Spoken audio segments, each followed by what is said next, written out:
Moto. Passou. E aí, pessoal, tudo bom? Hoje a gente vai falar sobre mamadeiras e mordedores, tá? Eu tô aqui num cenário diferente, é a cozinha da minha casa, e a Júlia tá dormindo lá no quarto, e pra usar a luz natural aqui da cozinha, eu resolvi fazer aqui, neste cenário. Então vamos conversar um pouquinho sobre a escolha da mamadeira. Antes disso, eu queria relembrar um pouquinho que a minha filha tem 4 meses, nasceu dia 10 de dezembro de 2016, tá? E com 40 dias de vida eu não consegui mais amamentar a Júlia. Eu tive pouco fluxo de leite, tentamos várias manobras na ocasião e nada deu certo, e eu tive que passar a Júlia para um leite de fórmula. Nessa época, tudo foi muito novidade para mim, me pegou desprevenida, eu não tinha essa intenção de dar fórmula tão cedo para a Júlia. E eu tinha adquirido na época do enxoval uma mamadeira qualquer, que na minha cabeça eu ia usar por volta de 6, 7 meses, quando ela começasse a introdução alimentar, para tomar um suco, uma água. E eu voltei para casa com aquela informação do leite de fórmula, meio atormentada, meio sem saber o que fazer, chateada, porque a mãe fica chateada quando ela tem que parar de dar o leite materno para passar para a fórmula, né? Uma sensação meio de desconforto, de frustração. E nesse momento eu peguei essa mamadeira que eu tinha, né? E coloquei o leite da fórmula, tal, fui dar pra Júlia e foi aquela bagunça. A Júlia engasgou, a mamadeira era grande para a quantidade de fluxo, quantidade de volume de leite que tinha que pôr para ela, no caso com 40 dias. E aí eu fui estudar, pesquisar um pouquinho sobre uma mamadeira mais ideal para ela. E eu cheguei na mamadeira da Avente, tá? Então eu vou conversar um pouquinho com vocês sobre as características da mamadeira da Avente, por que eu resolvi ficar com essa mamadeira, tá? Pra dividir com vocês um pouquinho sobre, tá? Então é o seguinte, a mamadeira da Avente é feita de plástico, tá? Como a maioria das mamadeiras, e ela tem esse formato anatômico. Eu comprei a mamadeira de 260 ml, e existe a mamadeira menor que essa, mas na época eu preferi ficar com essa maior. E ela tem umas características legais que eu gostaria de passar para vocês. Então, o bico da mamadeira Avente de silicone, tá? Ela tem essas pétalas em volta que massageiam o lábio da criança na hora da sucção, tá? E quando a gente vira aqui, a gente observa que o bico dessa mamadeira, deixa eu pôr aqui nesse fundo mais claro para vocês conseguirem olhar, ele tem uma cinturinha, certo? Essa cinturinha, ela favorece o completo selamento labial da criança. Quando a criança começa a sugar o leite da mamadeira, ela sela bem o lábio aqui nessa região da cinturinha do bico, tá? E entra menos ar na hora de sugar o leite, e a criança menos ar, menos cólica, menos refluxo, certo? Outra coisa legal é porque favorece bastante aquela posição de lábio vertido, aquele lábio de peixinho para fora, certo? Que a gente também aprende na amamentação no seio materno. Outra coisa interessante, a Avente, ela tem 3 tamanhos de bico para a mesma mamadeira, né? Então, no caso, essa aqui é a número 1, não sei se está dando para ver, tem a 2 e a 3. O que difere são os furos. A número 1, ela vai ter um furo bem pequeno no bico. A 2 vai ter 2 e a 3 vão ter 3 furos, certo? Os furos que são feitos nesse bico da mamadeira Avente, ele é muito pequeno. Então, no caso esse que é o número 1, ele tem um furinho muito pequeno. E o que é legal? É porque a criança vai fazer uma força grande, um esforço grande, um trabalho muscular grande para conseguir sugar aquele leite de dentro da mamadeira, que seria similar à força que ela teria que fazer para sugar o leite materno do peito da mãe, certo? Então, esse furinho aqui é bem importante vocês avaliarem isso na mamadeira de vocês, tá? No caso, para uma criança recém-nascida, certo? Quando eu falo recém-nascida, eu penso assim com menos de 6 meses, porque seria a época que ela vai ficar só na amamentação. Então, de 0 a 6 meses, ela vai trabalhar essa musculatura da face, esse músculo orbicular do lábio, tá? E vai conseguir desenvolver bem a face dela, e essa força muscular que ela vai fazer para sugar o leite numa mamadeira, né, num bico artificial, vem muito do tamanho do furo, tá? Então isso é uma coisa que eu realmente não sabia, eu não me atentei. Na época eu falei pra vocês que eu peguei uma mamadeira qualquer que eu tinha comprado no meu enxoval, que a priori eu ia usar com a Júlia lá pros 6, 7 meses, e dei o leite para a Júlia. E o pediatra me fez uma observação interessante quando eu perguntei qual seria a mamadeira ideal. Ele falou: Raquel, você vira a mamadeira e observa se cai água. Se cai água, porque não é uma mamadeira ideal para um recém-nascido, significa que ele não vai ter esforço nenhum para tirar aquele leite de dentro da mamadeira. Não vai trabalhar a musculatura da face. Fora que favorece o engasgo, né? Então eu peguei a mamadeira que eu tinha comprado, uma mamadeira da Lilo, que eu acredito que seja uma mamadeira boa, mas não uma mamadeira adequada para uma criança recém-nascida. Você vê que ela também tem um bico de silicone, mas você olha aqui, ó como o bico é reto. Quer ver? Em comparação ao bico da Avente, olha a cinturinha que eu comento para vocês, e olha aqui o bico da Lilo, que não tem a cinturinha. Então na hora que a criança for colocar a boca aqui para sugar, ela vai escorregar com muita facilidade. Aqui não, ela tem uma apreensão do lábio, tá vendo? Ela vai selar os lábios aqui em torno do bico da mamadeira da Avente, e já da mamadeira da Lilo, acredito que seja uma mamadeira para uma criança um pouco maior, tá? E aí a coisa da água, olha só, a gente vira e você percebe? Ela vaza, tá? Já a mamadeira da Avente, olha só, a gente vira, tá vendo? Tem água aqui também, e ela não pinga, porque o furinho é muito pequeno, tem que existir a força de sucção para sair o líquido de dentro dessa mamadeira, tá? Então, assim, eu acho que dentro dessas características que eu apresentei para vocês, a mamadeira da Avente foi uma mamadeira que me conquistou, que eu acho que é uma mamadeira boa, uma mamadeira que tem características para uma criança recém-nascida, tá? Uma criança pequena que precise desse artefato, né? Dessa ferramenta para conseguir se alimentar por algum motivo, né? No caso especial eu não tive fluxo suficiente de leite e eu achei ótimo e tô bem satisfeita, e a Júlia super se adaptou. Na segunda mamada da Júlia eu já tinha pedido pro meu marido comprar na farmácia.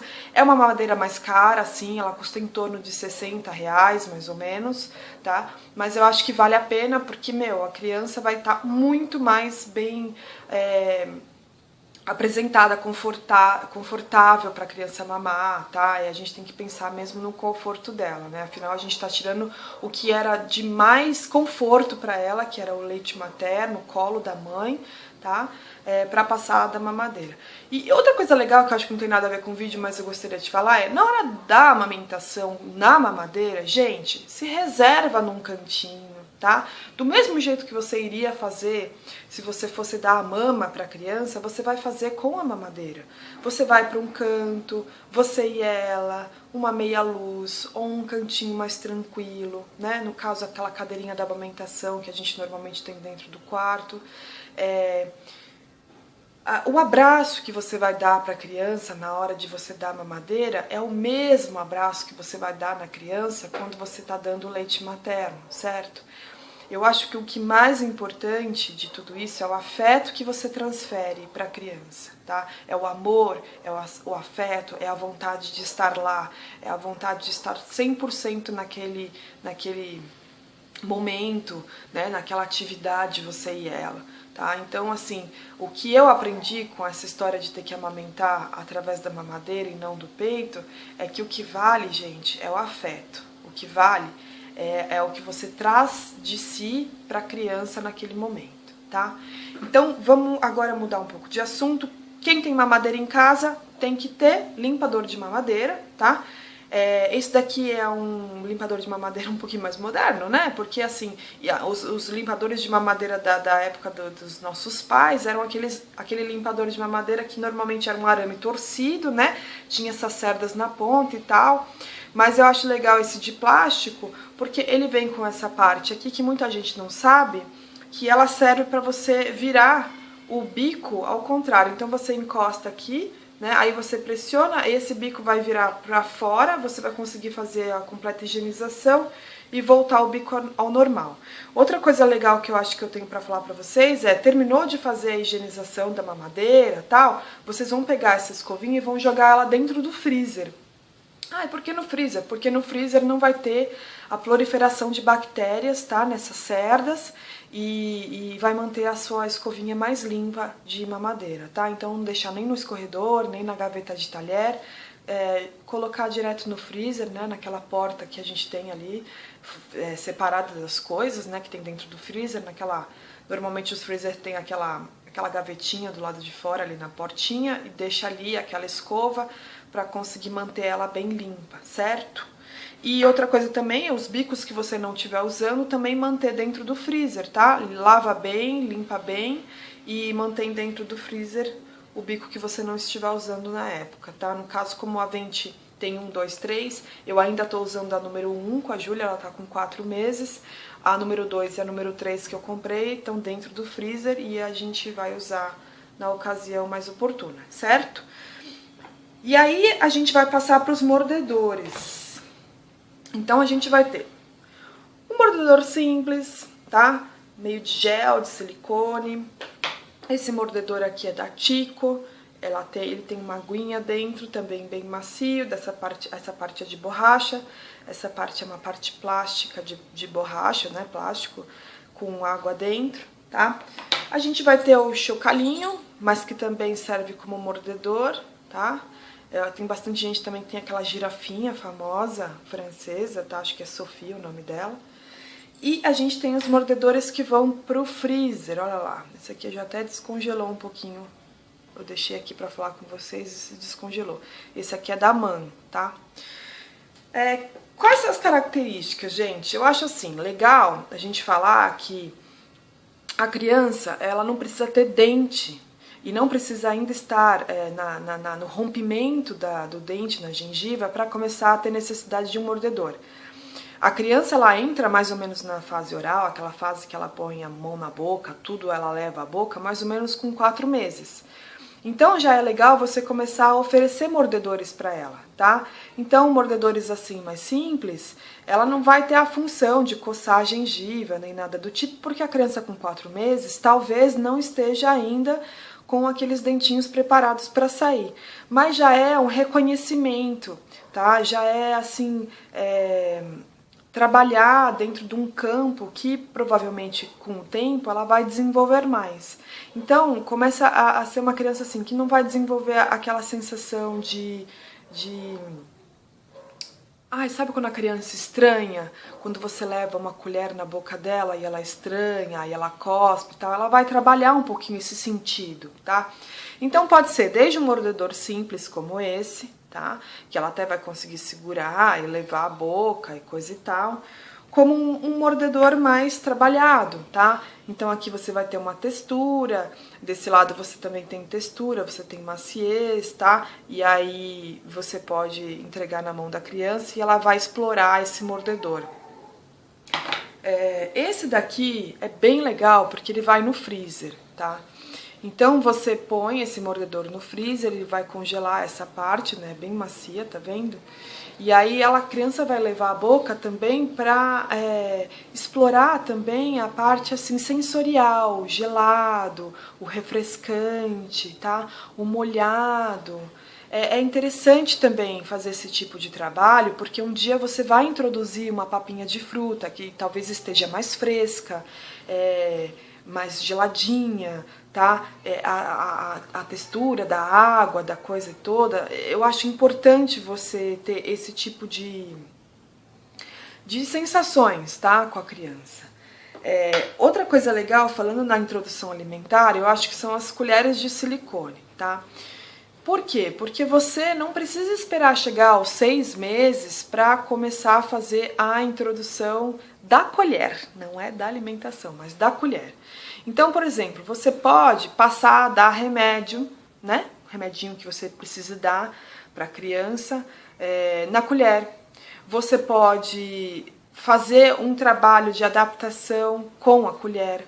Então, você levar essa colher sem nada na boca da criança para a criança entender aquele movimento, não estranhar, tá? Então, com a colher de silicone, além de ser um trabalho legal, sensorial, que vai também trabalhar essa coisa do mordedor, você também vai estar trabalhando essa coisa de você acostumar a criança com aquele novo objeto, com aquele novo movimento com ela e tal. Então, levar uma colher de silicone na boca da criança e trabalhar, né? Brincar ali na boca, põe para um lado, põe para o outro, coça um pouquinho a gengiva, sem levar essa colher muito a fundo, né, na boca, mas ali naquela região, coça na gengiva, faz uma brincadeirinha ali na língua e tal, a criança vai morder, vai rolar a língua em torno daquela colher, vai reconhecer aquela colher.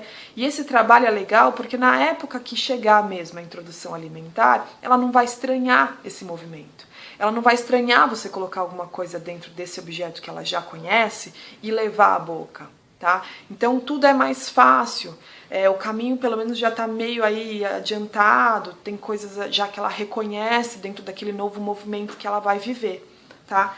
E aí, para finalizar, vamos conversar um pouquinho também sobre esse dedal de silicone aqui. Ele é um dedal, deixa eu arrumar aqui no meu dedo, um dedal de silicone com cerdas de silicone, tá vendo? Que a gente vai começar também a fazer um movimento de massagem na gengiva. Então, enquanto a criança ainda tem só o rolete gengival, ela não tem dentes, e quando começar a aparecer assim as primeiras pontas de dente, tá? É interessante fazer uso dessa escovinha de silicone. Levando lá no fundo, massageando, em cima e embaixo, um pouquinho no céu da boca, aqui mais à frente, né? Sem levar lá no fundo para ela não ter ânsia. Coçar um pouquinho a língua e tal. Isso pode ser feito na hora do banho, tá? É uma hora ali que tá tendo uma descontração, tá tendo todo um movimento de limpeza, então por que não fazer a limpeza da boca também, tá? Lembrando sempre que é interessante você iniciar com a água limpa da banheira, esse movimento de higienização bucal, e depois continuar o banho da criança, porque aí a água já vai estar misturada com sabão, tá? Eu acho que é mais ou menos isso que eu gostaria de passar para vocês. São curiosidades. Eu não sei se no começo do vídeo eu me apresentei como profissional da área da odontologia. Eu sou dentista com especialidade em ortodontia. E esse universo de criança, apesar de eu não ser odontopediatra, é um universo que eu comecei a aprender e fui atrás e fui pesquisar, e aí eu encontrei todas essas observações. Então eu acho legal passar para vocês sobre isso, tá? A adaptação da criança e todas as coisas que a gente pode facilitar para a chegada da época da introdução alimentar, que é uma época tão complicada, tá? Então é isso, pessoal, um vídeo curtinho, só com algumas curiosidades. E aí a gente vê o que faz no próximo vídeo, aí vamos ver o que eu mando pra vocês, tá bom? Se tiverem algum comentário, pode deixar aí embaixo. Se vocês gostaram do conteúdo do canal, podem se inscrever, indicar para amigas. E se tiver algum assunto que vocês queiram que a gente aborde aqui, é só deixar, certo, pessoal? Então, um beijo pra vocês, bom dia e aí boa semana. Valeu, gente!